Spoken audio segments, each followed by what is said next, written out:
Mainstream medicine has long had a healthy skepticism of dietary supplements, extending to the present day.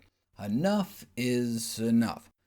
But this commentary in the Archives of Internal Medicine argued we may have gone too far, as evidenced by our uncritical acceptance of supposed toxicities, the surprisingly angry, scornful tone found in medical texts, with words like careless, useless, indefensible, wasteful, and insidious, as well as ignoring evidence of possible benefit.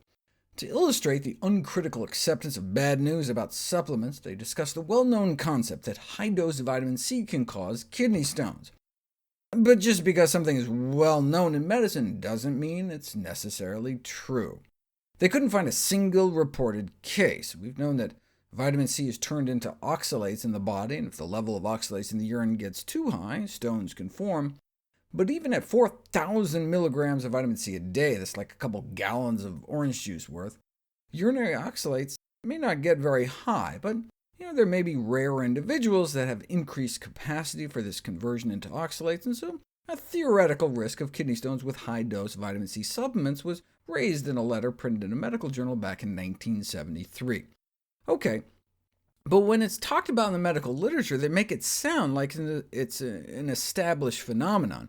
Here's a reference to 7 citations supposedly suggesting an association between excessive vitamin C intake and the formation of oxalate kidney stones.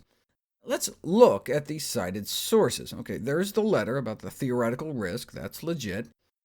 But this other citation has nothing to do with either vitamin C or kidney stones, and the other 5 citations are just references to books, which can sometimes be OK if books cite primary research themselves, but instead there's like this circular logic, where the books just cite other books that cite that theoretical risk letter again, so it looks like there's a lot of evidence, but they're all just expressing this opinion with no new data.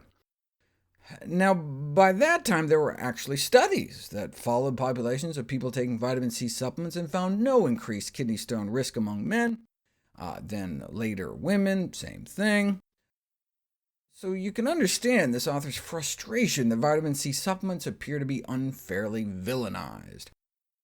The irony is that now we know that vitamin C supplements do indeed appear to increase kidney stone risk. This population of men was followed further out, and men taking vitamin C supplements did indeed end up with higher risk. Confirmed now in a second study, though also of men. We don't know if women are similarly at risk, though there's now also been a case reported of a child also running into problems.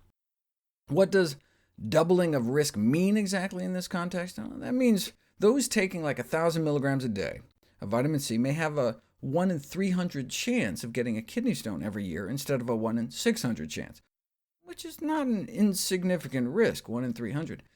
Kidney stones can be really painful, so they conclude that, look, since there's no benefits and some risk, better to stay away.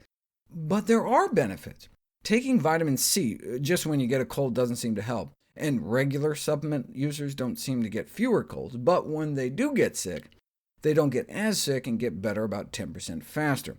And those under extreme physical stress may cut their cold risk in half. So it's really up to each individual to balance the potential common cold benefit with the potential kidney stone risk.